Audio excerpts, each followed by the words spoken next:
जिगर दरीदा हूँ, जाके जिगर की बात सुनो, उम्मीदे सहर की बात सुनो। अलम रसीदा हूँ, दामाने तर की बात सुनो, उम्मीदे सहर की बात सुनो। जुबां बुरीदा हूँ, ज़ख्मे गुलू से हर्फ करो, उम्मीदे सहर की बात सुनो। शिकस्ता पा हूँ, मलाले सफर की बात सुनो, उम्मीदे सहर की बात सुनो। बिस्मिल्लाहिर्रहमानिर्रहीम। फ़र्स्ट ईयर केमिस्ट्री के ऑनलाइन लेक्चर्स के सिलसिले में मैं प्रिंसिपल ओरियन गर्ल्स कॉलेज पेश खिदमत हूँ। हमारा आज का लेक्चर इस चीज़ के मुतालिक है कि केमिकल स्पीशीज़ क्या होती हैं और जो मटीरियल अशिया हैं, जो मैटर है, वो कौन कौन से मुख्तलिफ पार्टिकल्स पर मुश्तमिल होता है और उन पार्टिकल्स की क्या खसूसियात हैं और उनकी साइंस के हवाले से उनकी क्या अहमियत है और उनका क्या कंसेप्ट है। हमारा आज का ये लेक्चर मुख्तलिफ केमिकल स्पीशीज़ मसलन एटम, मालिक्यूल, आयन और मालिक्यूलर आयन्स वगैरह को एक्सप्लेन करेगा। तो हम अपने लेक्चर की इब्तिदा एटम से करेंगे।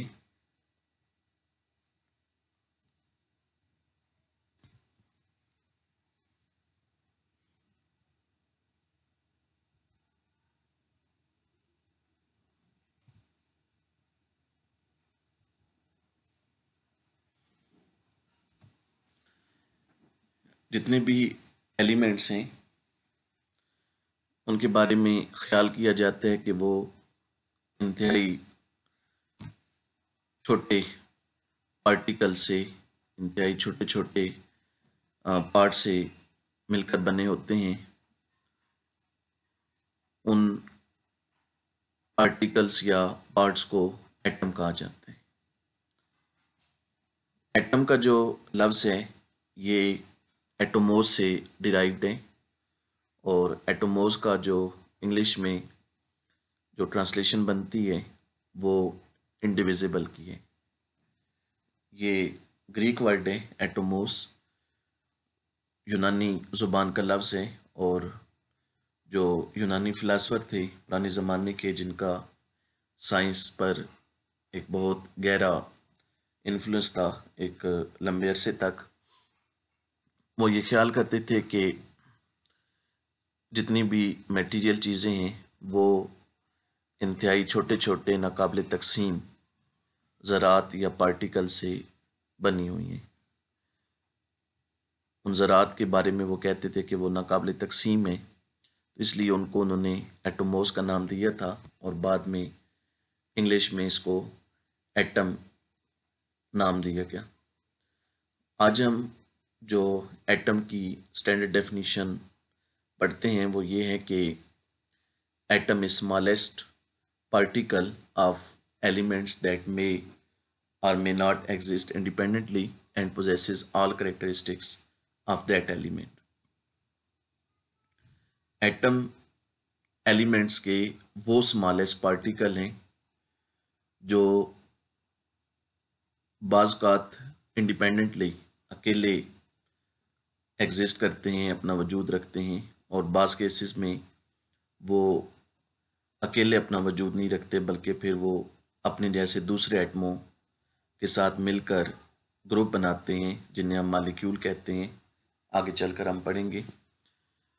तो बाज़ वो इस तरह एग्जिस्ट करते हैं और इनके अंदर उस एलिमेंट के तमाम तर करेक्टरिस्टिक्स, उस एलिमेंट की जितनी प्रॉपर्टीज़ हैं वो पाई जाती हैं।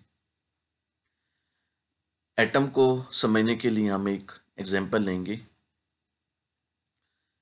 अगर आपके पास आयरन का एक पीस हो, लोहा उसका एक पीस हो, उसकी बहुत सारी प्रॉपर्टीज होंगी। मसलन उसका अपना एक मेल्टिंग पॉइंट होगा।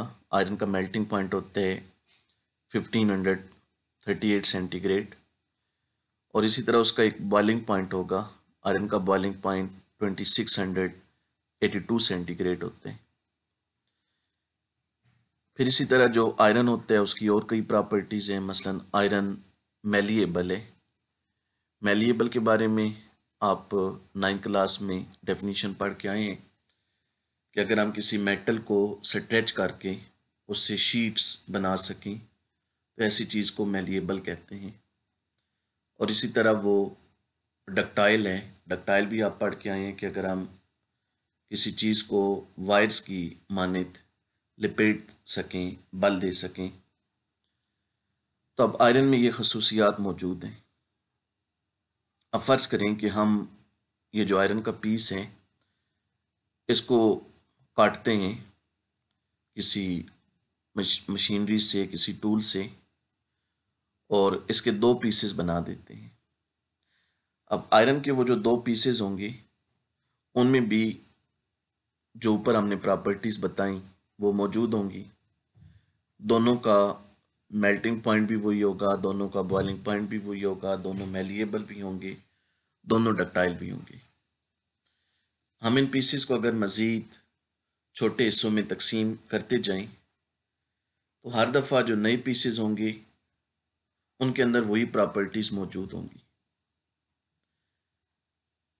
अब एक वक्त आएगा, साइंटिस्ट कहते हैं कि एक वक्त आएगा कि हम एक इतना छोटा पीस आयरन का हासिल कर लेंगे कि जिसको मज़ीद छोटा नहीं किया जा सकता। अब छोटा ना कर सकने की वजह ये नहीं होगी कि मसलन हमारे पास ये एबिलिटी नहीं है या हम उसको देख नहीं सकते, ऐसा नहीं होगा। बल्कि अगर हमारे पास कोई फ़र्ज़ करें मैजिक नाइफ भी है, जादू की कोई छुरी है, कोई हमारे पास मतलब तमाम तर सलाहियतें हैं, उसके बावजूद हम उसको मज़ीद छोटा नहीं कर सकेंगे। उस वक्त वो जो स्मॉलेस्ट पीस होगा आयरन का, उसको हम आयरन का एटम कहेंगे। उससे कम साइज हम एटम का नहीं कर सकते और उससे कम अमाउंट में आयरन का भी एग्जिस्ट नहीं कर सकता। तो हम ये कहेंगे कि ये आयरन का स्मॉलेस्ट मैस है। इससे कम मैस आयरन का मौजूद नहीं हो सकता। ये आयरन का एक एटम होगा। इसी तरह जितने भी एलिमेंट्स हैं उनके बारे में ख्याल किया जाता है कि वो इस तरह अपने बहुत छोटे छोटे एटमों से मिलकर बने होते हैं। तो कोई भी एलिमेंट जो हम देखते हैं वो दरअसल बेशुमार एटमों का मजमूआ होता है। और ये एटम उस एलिमेंट की जितनी प्रॉपर्टीज़ हैं, कलर है, डेंसिटी है, मेल्टिंग और बॉइलिंग पॉइंट्स हैं, व्हाट्सोएवर, ये उनको डिफाइन करते हैं। हमने एक एलिमेंट की प्रॉपर्टीज़ को स्टडी करना है तो हम दरअसल उसकी इन प्रॉपर्टीज़ को एटॉमिक लेवल पर डिस्क्राइब करते होते हैं। हमारे पास एक सोडियम का अगर पीस हो तो हम ये कहेंगे कि हमारे पास सोडियम के बेशुमार एटम्स हैं। हमारे पास एक फ्लास्क हो और उसके अंदर हमने मरकरी को लिया हो, मरकरी रूम टेम्परेचर पर लिक्विड होती है, हम कहेंगे कि ये जो फ्लास्क है ये मरकरी के बेशुमार अरबों खरबों और उससे भी ज़्यादा एटमों का एक मजमूआ है। तो हर एलिमेंट जो हम देखते हैं वो दरअसल एटमों का मजमूआ होता है। और एटम जो होते हैं वो एलिमेंट्स की प्रॉपर्टीज़ को डिस्क्राइब करते हैं। एक एटम का मतलब उस एलिमेंट की एक सर्टन अमाउंट होगी, उसका एक ख़ास मैस होगा। अगरचे वो बहुत कम मैस है लेकिन वो मैस उस एलिमेंट को डिस्क्राइब करते हैं। अब उस एटम के लेवल से अगर आप वापस एक अपने मैक्रोस्कोपिक लेवल की तरफ आएं, एक तसव्वुर करें कि एटम तो बहुत छोटे हैं। अब आप तसव्वुर करें कि एक चीज़ जो ज़ाहिरी तौर पर आपके सामने मौजूद है, तो फिर वो क्या है? तो वो दरअसल, जैसे मैंने अभी एग्जांपल दी, वो दरअसल एटमों का मजमूआ है, एटमों का कलेक्शन है। एक दरवाज़ा है, लोहे से बना है, तो हम कहेंगे कि ये दरवाज़ा दरअसल आयरन के बेशुमार एटमों का एक कलेक्शन है। तो ये एटम का कंसेप्ट है। फिर इसमें हम बात करेंगे कि जो एटम होते हैं, क्या वो इंडिविजिबल हैं, स्मॉलेस्ट हैं, या उनसे भी छोटी कोई चीज़ है। एटम जो हैं, they are divisible, they are not smallest particle of matter. In fact जो एटम होते हैं उनके अंदर आगे फिर कई तरह के पार्टिकल्स पाए जाते हैं।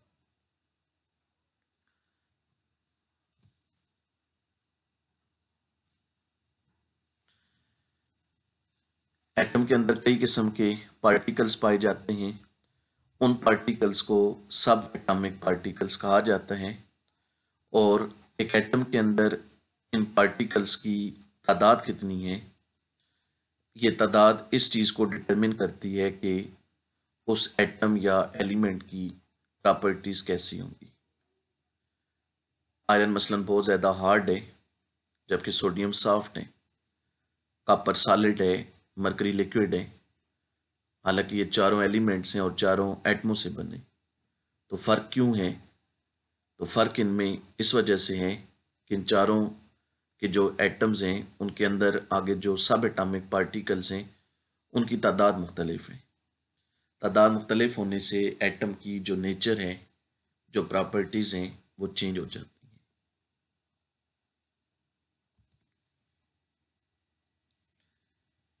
फिर ये सब एटॉमिक पार्टिकल कौन कौन से हैं? साइंटिस्ट ख्याल करते हैं कि एटम के अंदर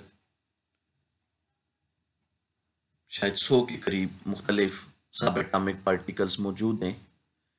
इन में से बहुत सारे सब एटॉमिक पार्टिकल्स की जो स्टडी है वो एडवांस लेवल पर फिज़िक्स के अंदर की जाती है। जो मेन 3 सब एटॉमिक पार्टिकल्स हैं जिनको हम इस लेवल पर डिस्क्राइब करेंगे, मेंशन करेंगे, उन 3 पार्टिकल्स के नाम हैं इलेक्ट्रॉन्स, प्रोटॉन्स और न्यूट्रॉन्स। इनके अलावा और भी पार्टिकल्स हैं, लेकिन ये मेन पार्टिकल्स हैं और हम इन्हीं की यहाँ पर बात करेंगे। अब जैसा कि पिछली स्लाइड में मैंने बताया कि एटम के अंदर सब एटॉमिक पार्टिकल्स की जो तादाद है वो एटम की प्रॉपर्टीज़ को डिटरमिन करती है। तो मुख्तलिफ एलिमेंट्स के जो एटम्स होते हैं उनमें इन पार्टिकल्स की, इलेक्ट्रॉन, प्रोटॉन्स और न्यूट्रॉन्स की जो तादाद है वो मुख्तलिफ होती है।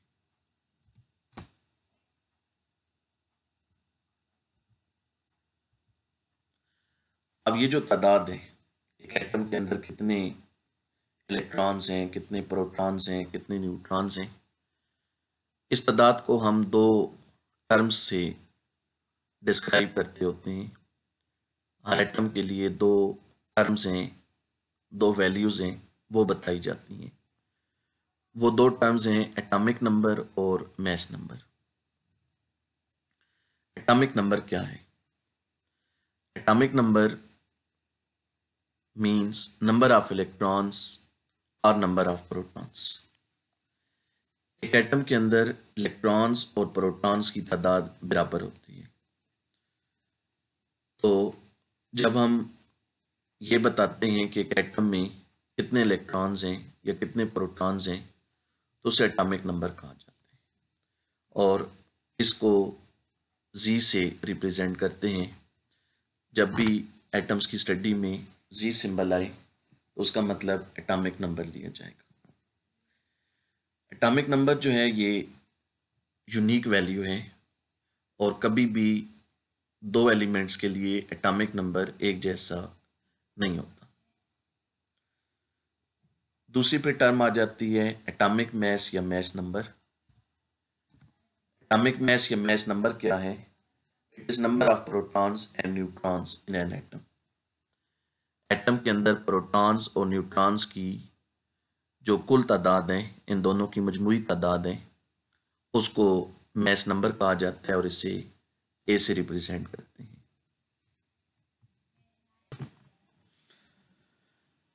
एटॉमिक नंबर के मुतालिक मैंने आपको बताया कि ये यूनिक चीज़ है, लेकिन एटॉमिक मास ऐसा नहीं है।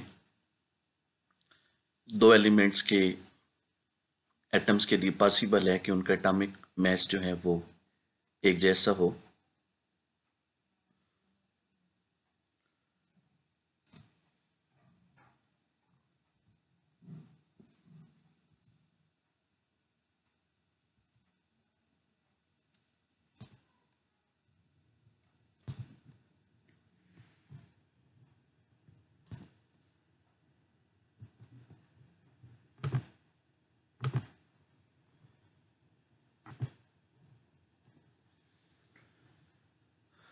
इस स्लाइड में आपको एक तस्वीर नज़र आ रही है। ये तस्वीर इस चीज़ को डिस्क्राइब कर रही है कि हम किसी एलिमेंट के लिए उसके एटॉमिक नंबर और मास नंबर को अगर मेंशन करना चाहें उसकी सिंबल के साथ, तो वो कैसे करते हैं। तो इसका तरीका ये होता है कि हम एलिमेंट की सिंबल लिखते हैं और उसके बाईं तरफ लेफ्ट साइड पे जो सुपरस्क्रिप्ट और सबस्क्रिप्ट हैं उनमें मास नंबर और एटॉमिक नंबर को लिखते हैं। सुपरस्क्रिप्ट कहते हैं किसी चीज़ की पावर में अगर कुछ लिखा जाए तो उसको सुपरस्क्रिप्ट कहते हैं। यानी अब एक्स स्क्वायर है तो उसमें जो 2 है हम कहेंगे कि वो सुपरस्क्रिप्ट में लिखा गया। तो यहाँ जो मास नंबर है उसको एलिमेंट की सिंबल में लेफ्ट साइड पर सुपरस्क्रिप्ट बनाया जाता है और जो एटॉमिक नंबर है उसे सबस्क्रिप्ट बनाया जाता है। सबस्क्रिप्ट का मतलब है कि उसे नीचे लिखा जाता है, जैसा कि केमिकल फार्मूलों में हम नंबर्स को लिखते हैं। मसलन H2O में 2 को हाइड्रोजन के नीचे लिखते हैं तो वो सबस्क्रिप्ट है। तो यहाँ हम एटॉमिक नंबर को एलिमेंट की सिंबल के बाईं तरफ सबस्क्रिप्ट में लिखते हैं। तो ये कंप्लीट वे होता है एटॉमिक नंबर और मास नंबर को रिप्रेजेंट करने का। अगली स्लाइड में आपको एक टेबल मिलेगा। इस टेबल में मुख्तलिफ अहम एलिमेंट्स के एटॉमिक नंबर और मास नंबर लिखी हुई हैं। ये ज़्यादातर वो एलिमेंट्स हैं जिनके साथ आपको अभी पहले चैप्टर में वास्ता पड़ेगा मुख्तलिफ किस्म के न्यूमेरिकल क्वेश्चंस में, और इसके अलावा चैप्टर 6 में केमिकल बॉन्डिंग के चैप्टर में वास्ता पड़ेगा। चैप्टर 1 में हमें न्यूमेरिकल क्वेश्चंस में एटॉमिक मैसेज की ज़रूरत होगी और चैप्टर 6 में हमें एटॉमिक नंबर्स की ज़रूरत होगी। तो यहाँ मैंने ज़्यादातर उन एलिमेंट्स के एटॉमिक नंबर्स और एटॉमिक मैसेज लिख दिए हैं जिनके साथ हमें पहले और छठे चैप्टर में वास्ता पड़ेगा। तो आपको इन एलिमेंट्स के एटॉमिक नंबर्स भी मेमोराइज़ करने होंगे और मास नंबर भी मेमोराइज़ करने होंगे, क्योंकि इनके बगैर आप न्यूमेरिकल क्वेश्चंस वगैरह परफॉर्म नहीं कर सकते। वक्तन फ़वक्तन आपको मज़ीद भी एलिमेंट्स के एटॉमिक नंबर और मास नंबर बताए जाएंगे। फ़िलहाल आपने इन वैल्यूज़ को मेमोराइज़ करना है।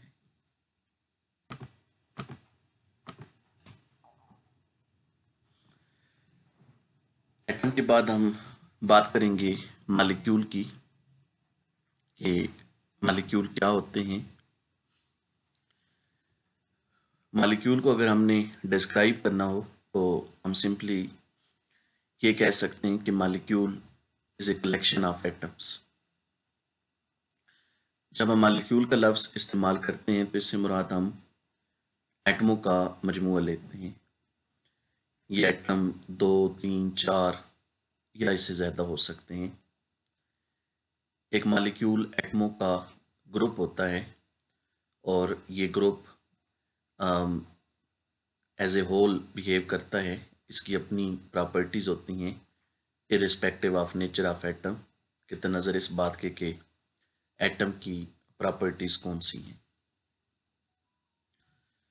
मॉलिक्यूल की डेफिनीशन आपके सामने एनिमेट हो रही है। मॉलिक्यूल को हम इस तरह डिफाइन कर सकते हैं कि a molecule is a smallest particle of certain elements and compounds that exist independently and possess all characteristics of that substance.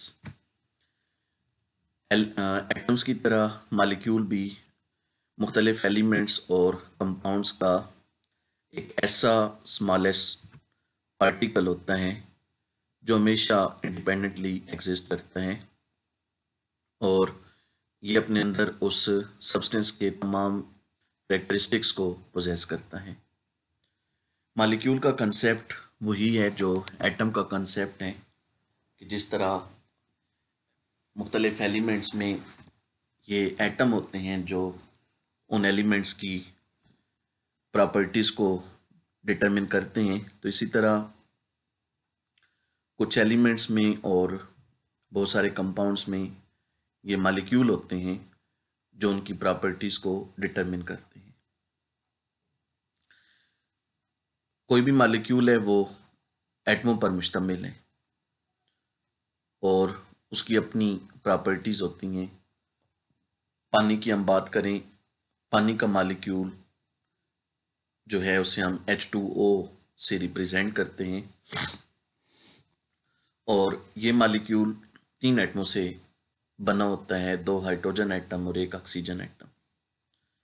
अब पानी के अंदर हाइड्रोजन एटम और ऑक्सीजन एटम अलग अलग नहीं होते, बल्कि ये 3 एटम आपस में एक ग्रुप बनाए होते हैं और एक फोर्स होती है जिसे हम केमिकल बॉन्ड कहते हैं। इस एग्जांपल में कोवेलेंट बॉन्ड, वो इन्हें आपस में जोड़े रखती है। जब तक मॉलिक्यूल रहेगा तब तक ये एटम आपस में जुड़े रहेंगे। अगर किसी चेन की वजह से ये बॉन्ड टूट जाएं तो मॉलिक्यूल ख़त्म हो जाएगा। जब केमिकल चेंजेस रुनुमा होती हैं, केमिकल रिएक्शन होते हैं, तो दरअसल यही कुछ होता है कि मुख्तलिफ पुराने मॉलिक्यूल ख़त्म हो जाते हैं और मुख्तलिफ नए मॉलिक्यूल बन जाते हैं। कार्बन मोनोऑक्साइड का मॉलिक्यूल है, उसे हम CO लिखते हैं। उस मॉलिक्यूल में एक कार्बन एटम और एक ऑक्सीजन एटम होता है। मॉलिक्यूल को आप एक और एग्जांपल से समझ सकते हैं। एक क्लास के अंदर बहुत सारे स्टूडेंट्स मौजूद हैं। आप में से कोई प्री मेडिकल का स्टूडेंट है, कोई प्री इंजीनियरिंग का है, कोई जनरल साइंस का होगा, कोई कॉमर्स का होगा। अब मुख्तलिफ सब्जेक्ट्स की जो क्लासेस हैं उनमें मुख्तलिफ स्टूडेंट्स बैठे होंगे। अभी केमिस्ट्री की क्लास हो रही है, साथ ही कंप्यूटर की क्लास हो रही है, इनमें और स्टूडेंट बैठे हैं। अब जब मैथ और बायो की क्लास होगी तो आप में से कुछ स्टूडेंट मैथ की क्लास में चले जाएंगे और कुछ स्टूडेंट बायो की क्लास में चले जाएंगे। इंग्लिश की क्लास आएगी तो आप सारे स्टूडेंट एक ही क्लास में होंगे। यहाँ पर हम ये कह सकते हैं कि हर जो स्टूडेंट है वो एक एटम की मानद है, उसकी अपनी एक आइडेंटिटी है, उसकी अपनी एक शनाख्त है। जबकि वो जिस क्लास में बैठे हैं वो क्लास एक मॉलिक्यूल को ज़ाहिर कर रही है। केमिस्ट्री क्लास में बैठे स्टूडेंट्स एक अलग मॉलिक्यूल को ज़ाहिर कर रहे हैं, कंप्यूटर क्लास में बैठे स्टूडेंट एक अलग मॉलिक्यूल को ज़ाहिर कर रहे हैं। यही एटम मैथ और बायो में किसी दूसरे मॉलिक्यूल को ज़ाहिर करेंगे। तो आप इस तरह एटम और मॉलिक्यूल का जो आपस में रिलेशन है उसको अंडरस्टैंड कर सकते हैं। मॉलिक्यूल के हवाले से फिर एक डेफिनीशन आ जाती है एटॉमिसिटी। एटॉमिसिटी क्या है? Atomicity is number of atoms present in A molecule. एक मॉलिक्यूल में कितने एटम्स हैं उस तादाद को एटॉमिसिटी कहा जाता है। तो जब हम कहेंगे कि एक मॉलिक्यूल की एटॉमिसिटी मसलन 3 है, तो मतलब उसके अंदर 3 एटम है। एक मॉलिक्यूल की एटॉमिसिटी अगर 10 है, इसका मतलब है उसके अंदर 10 एटम है। ये जो तादाद है ये 1, 2, 3, 4 चंद एटम की हो सकती है, और या फिर ये हत्ता के हज़ारों और लाखों तक भी हो सकती है। ऐसे भी मॉलिक्यूल्स मौजूद हैं जिनकी एटॉमिसिटी थाउजेंड्स में और मिलियंस में होती है, और उन मॉलिक्यूल्स को मैक्रो मॉलिक्यूल्स और पॉलीमर्स कहा जाता है। आप सेकेंड ईयर में ऐसे मॉलिक्यूल्स के मतलब एक अलग चैप्टर पढ़ेंगे। इस स्लाइड में आपको एक टेबल नज़र आ रहा है। इस टेबल में एग्जांपल्स दी गई हैं मुख्तलिफ मॉलिक्यूल्स की एटॉमिसिटी की। मसलन H2O है, इसकी एटॉमिसिटी 3 है, इसके अंदर 3 एटम हैं, 2 हाइड्रोजन के और 1 ऑक्सीजन का। CH4 की एटॉमिसिटी 5 है, इसमें 1 कार्बन एटम है, 4 हाइड्रोजन एटम है। अमोनिया की एटॉमिसिटी 4 है। ग्लूकोज C6H12O6 की एटॉमिसिटी 24 है, इसमें 6 कार्बन, 12 हाइड्रोजन और 6 ऑक्सीजन एटम है। H2SO4 की 7 है। O3 ओजोन का फार्मूला है, इसकी एटॉमिसिटी 3 है। P4 फास्फोरस का फार्मूला है, इसकी एटॉमिसिटी 4 है। S8 सल्फर का फार्मूला है, इसकी एटॉमिसिटी 8। इसके बाद हम बात करेंगे आयंस की। Ions are electrically charge particles. अभी तक हमने 2 पार्टिकल्स पढ़े हैं, एटम और मॉलिक्यूल। एटम और मॉलिक्यूल न्यूट्रल पार्टिकल्स हैं, लेकिन मुख्तलिफ फिनोमिनस के दौरान एटम और मॉलिक्यूल इलेक्ट्रिकल चार्ज हासिल करते हैं, उन पर पॉजिटिव या नेगेटिव चार्ज आ जाता है। तो ये जो पार्टिकल्स हैं जिन पर इलेक्ट्रिकल चार्ज हो, इन्हें आयंस कहा जाता है। पहले हम एटॉमिक आयंस की बात करेंगे, जिन्हें सिर्फ आयंस कहा जाता है। जब कभी कोई एटम इलेक्ट्रॉन लूज या गेन करे तो उस पर इलेक्ट्रिकल चार्ज आता है, और उन पार्टिकल्स को आयंस कहा जाता है। आप एक इक्वेशन देख रहे हैं, Na is equal to Na positive plus electron. ये इक्वेशन हमें बता रही है कि सोडियम का जो एटम है, सोडियम की सिंबल के ऊपर कुछ भी नहीं है, तो ये एटम को जाहिर कर रहे हैं, is equal to arrow chain को जाहिर करता है कि कोई चेन आ रही है, Na पॉजिटिव। अब Na के ऊपर प्लस की सिंबल है, जिसका मतलब है कि अब ये एटम नहीं रहा, अब इस पर पॉजिटिव चार्ज आ गया, ये एक आयन में तब्दील हो गया। प्लस इलेक्ट्रॉन, एटम के अंदर जो इलेक्ट्रॉन थे उनमें से एक इलेक्ट्रॉन बाहर निकल गया। तो अब यहाँ पर ये जो Na पॉजिटिव सिंबल आप देख रहे हैं, ये एक आयन है।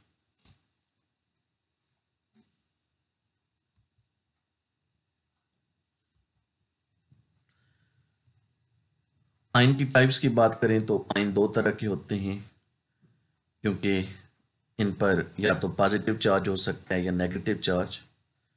तो अगर इन पर पॉजिटिव चार्ज हो तो ये केटाइंस या पॉजिटिव आयन कहलाते हैं, और अगर इन पर नेगेटिव चार्ज हो तो ये नेगेटिव आयन या एनाइन कहलाते हैं। पॉजिटिव आयन यानी केटाइंस की बात करें तो केटाइंस उस वक्त बनते हैं जब एटम इलेक्ट्रॉन लूज करते हैं। और केटाइन होते क्या हैं? पॉजिटिव आयंस को केटाइंस कहा जाता है। एटम पर अगर पॉजिटिव चार्ज आए तो उसे केटाइन कहते हैं। तो एटम जब एक से ज़्यादा इलेक्ट्रॉन लूज करते हैं तो वो केटाइन बनाते हैं। जब भी केटाइन बनता है तो एटम में से इलेक्ट्रॉन को निकलने के लिए एनर्जी दरकार होती है। तो एटम एनर्जी एब्जॉर्ब करता है और उसकी वजह से फिर इलेक्ट्रॉन इजेक्ट होता है, नॉकआउट होता है। तो यूं केटाइन फॉर्मेशन जो है वो एक एंडोथर्मिक प्रोसेस है। आपको एक इक्वेशन नज़र आ रही है, ये इक्वेशन सोडियम एटम से सोडियम आयन बनने में जो चेंज है उसको डिस्क्राइब कर रही है। सोडियम एटम जब एक इलेक्ट्रॉन लूज करके सोडियम आयन बनाता है तो इस दौरान 496 किलो जूल पर मोल एनर्जी एब्जॉर्ब होती है, और इस एनर्जी को आयोनाइजेशन एनर्जी कहते हैं। IE stands for ionisation energy. Chapter 6 में आप इसके मतलब डिटेल से पढ़ेंगे। आगे स्लाइड में आपको एक टेबल नज़र आ रहा है, इसमें मुख्तलिफ केटाइंस की एग्जांपल दी गई हैं। केटाइन चार्ज की अमाउंट के हवाले से 3 किस्म के हो सकते हैं, mono positive, di positive, tri positive. अगर कोई एटम एक इलेक्ट्रॉन लूज करे तो उस पर 1 यूनिट चार्ज आता है और आयन मोनो पॉजिटिव कहलाता है, मसलन sodium ion, lithium ion, hydrogen ion. इसी तरह अगर एटम 2 इलेक्ट्रॉन लूज करे तो उस पर 2 यूनिट चार्ज आएगा और आयन डाई पॉजिटिव आयन कहलाएगा, मसलन Ca2 पॉजिटिव यानी कैल्शियम आयन।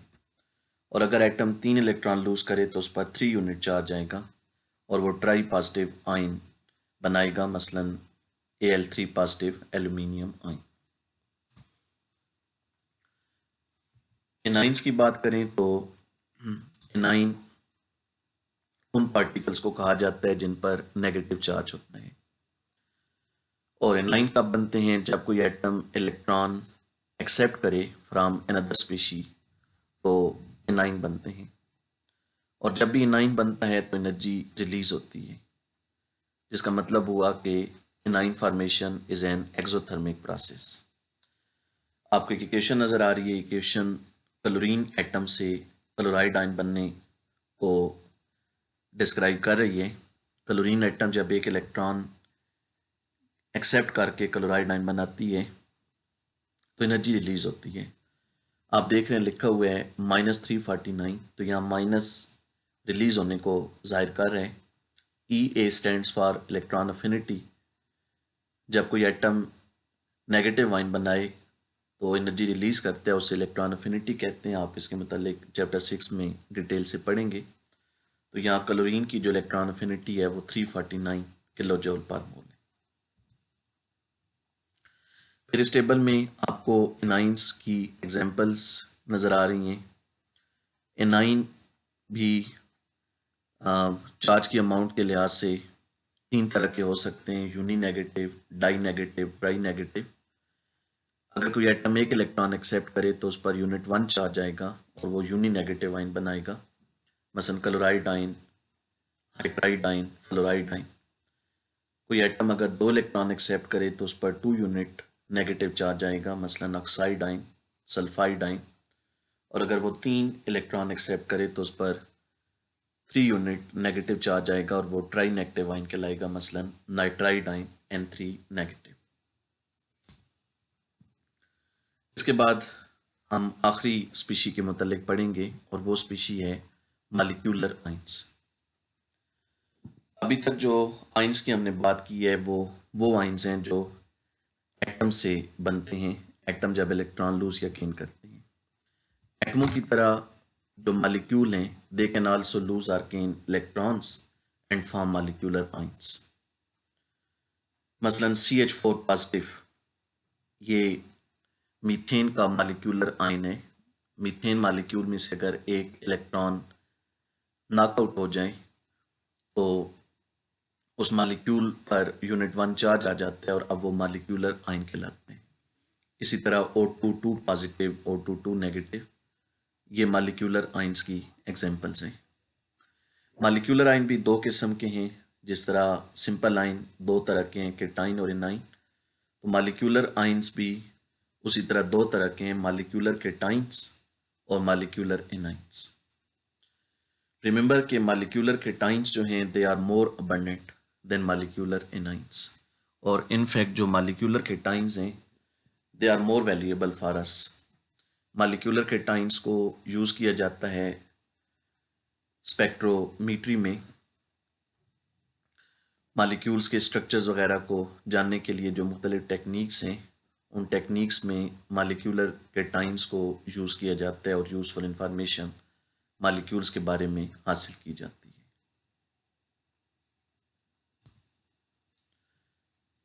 मॉलिक्यूलर आयन बनते कैसे हैं? यहाँ पर स्लाइड में ये पॉइंट मिसिंग है, आपको नोट्स में ये पॉइंट कंप्लीट मिल जाएगा। मॉलिक्यूलर आयन उस वक्त बनते हैं जब हम किसी सब्सटेंस में से इलेक्ट्रिसिटी को गुजारते हैं या उस पर बीटा पार्टिकल्स को बम्बार्ड करते हैं या उसमें से एक्सरेज को गुजारते हैं या उसकी थर्मल डिफ्यूजन करते हैं। तो ऐसे बहुत सारे मेथड्स हैं जिनसे हम मॉलिक्यूलर आयंस को जनरेट कर सकते हैं।